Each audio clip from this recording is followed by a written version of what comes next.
I think there's also some do's and some don'ts, for missionary discipleship.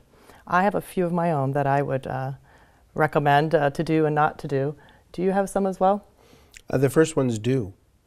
Just go ahead and do. I think we expect that there needs to be all of this training and heavy-duty formation and so forth. Pope Francis in Evangelii Gaudium, Joy of the Gospel, his apostolic exhortation on evangelization, really talked about that we're baptized.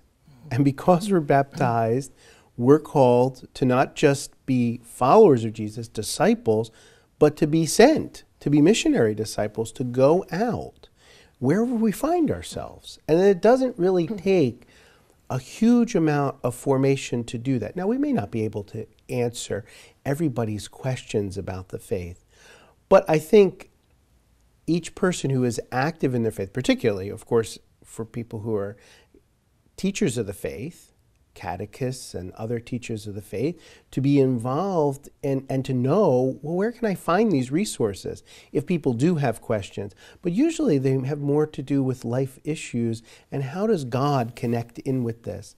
How do we witness then our faith in everyday life? In the workplace, in a school, in a family particularly? Even within the parish church. I think sometimes because we get so caught up in all of our different things that we're doing within parishes, that sometimes that witness aspect, we're so busy about all the things we have to do, that witness aspect starts to get lost. There's been a number of times where you'll see the person who's new or alone, especially if people go to the same Mass week after week and you see the same people, and then all of a sudden there's this new person. What about reaching out to that person? Just a smile, a hello, a welcome, and not prying, but just saying, what brings you here? We're happy to have you. And probably the person will be surprised that they were even recognized, that somebody even noticed that they were there, and maybe even grateful for that. So I think even within sometimes our own parish communities, we lose that sense of witnessing because we're so busy about all the projects and programs and plans that we have that are all wonderful things. But it's very basic kinds of welcome, hospitality, listening, care, love, or as Pope Francis would say, tenderness. I think one of my major do's, kind of overlying, it all, is vulnerability. Mm-hmm. I think we live in a culture that doesn't really embrace being vulnerable. But the gospel challenges us to turn that over, and vulnerability is key. And I think the only way we can grow in our vulnerability is in our prayer life. How do I let God touch the fringes of my own story, the painful parts, the parts that maybe I don't want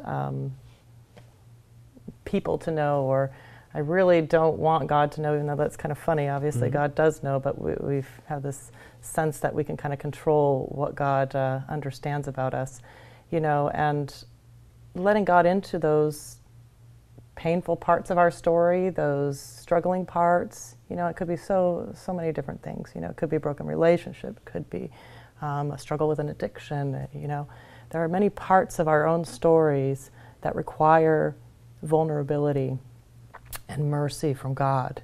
And unless we practice exposing that to God in our prayer life and being open to God's merciful love in those areas of our life, it's very difficult then to talk about missionary discipleship if we can't do that for ourselves, but there is hope, in the approach to be vulnerable before God. Those slow steps to kind of open that to God in prayer, maybe in spiritual direction, maybe in companionship and in relationship. We have an opportunity then to practice vulnerability. We have an opportunity then to know mercy. And once that mercy is known, we can't contain it. We can't hoard it for ourselves. It's like the breaking the bread moment. We recognize the very human Jesus in our own story, you know? And then we're able to go to the fringes, you know, of culture, of our families, of wherever. And we're able to be that Christ figure where eyes are opened, you know, because mercy is the key, and vulnerability is the key. But I think juxtaposed with that is a don't. And one of the don'ts I would say is don't assume everybody's story is going to be the same as your own, or don't assume others are going to reach God's mercy in the same way or recognize Christ in the same way. I think often once we've had this great experience of Christ in our life, sometimes we want to push that on another in the exact same way. But God is so big and so amazing that there isn't just one way to know and understand. There isn't just one breaking bread story. You know, there's multiple, and they're all very personal stories for each of us in our own journey. So I think a don't is don't assume that the way you recognized Christ is going to be the exact same way another will. Sometimes people are going to go through very different journeys, you know, painful journeys, joyous journeys. But that journey is so unique. It's a unique opportunity that God has granted to reveal God's self, you know? So I think, don't assume everybody has the same story. Do you have any don'ts that you... I would agree with everything that you were saying, and particularly about the aspect of vulnerability and the need to be able to take a risk. But risk doesn't mean, and this would be my don't push. Yeah. Because I think sometimes we miss what Jesus was doing on the road. He could have come in all his glory to these two disciples, or had said, excuse me, why is it you're not seeing, you're close in, you know who I am, and you're not recognizing me? Because they were so caught in their own hurt, their pain, their struggle. He walked with them, he didn't push, he made the invitation, he opened the question for them to be vulnerable with him. And then when they opened themselves, they started to experience him and his word coming into their lives. And then in the breaking of the bread, he's revealed. In many ways, that's, for us, the same thing, to not push and to try and get a person pushed down the road, rather instead to walk at their pace, so that then they come to, as the disciples came to, they come to their own understanding of and their own encounter with Christ.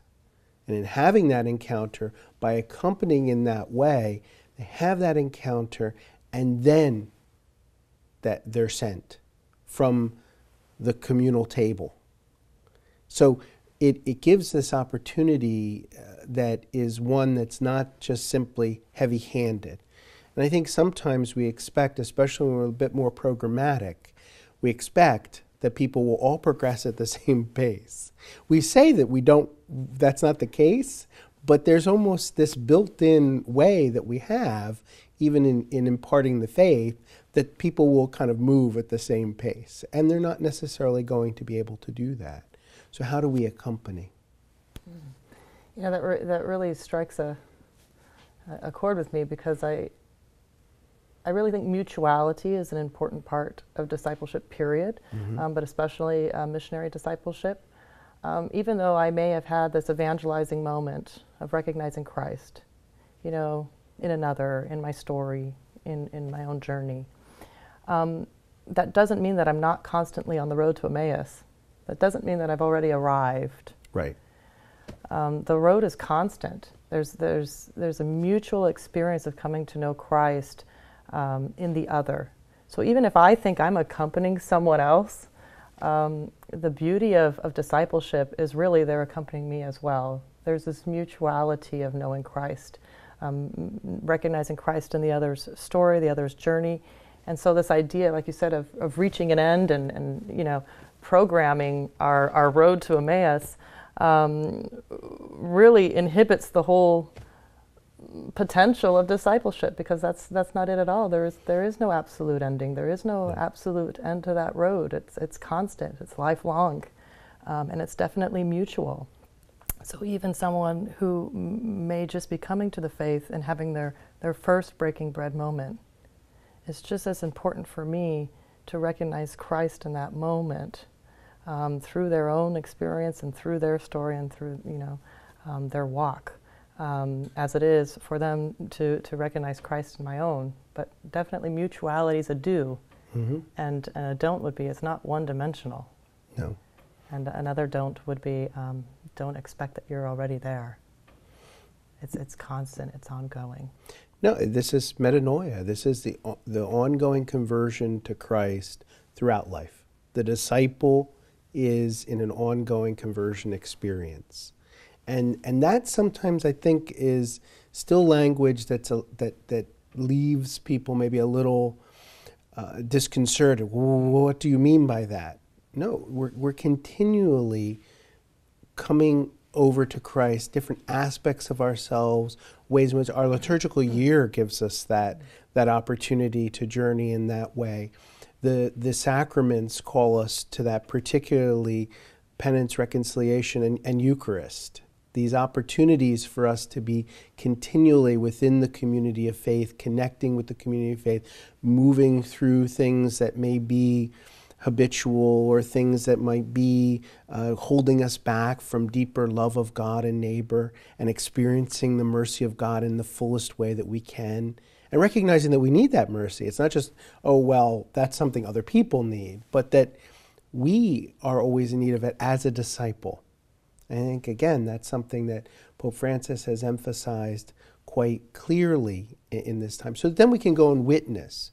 It goes back to Evangelii Nuntiandi and Pope Blessed Paul VI, and saying people learn more not simply from teachers but from witnesses, to be able to go and witness. And I think it's in that encounter, which Pope Emeritus Benedict talked about often, this encounter with Christ. Because when we have that encounter, and we're called to it every day, then there's going to be, just like we encounter other people. When we encounter other people, if we're with somebody every day, if we're in this relationship with somebody every day, we're bit by bit, we're changed. That's just a normal thing of a human being. So why would it be any different than with Christ, if not more so? Because grace is also then working and operative in and through all of it. It's very true.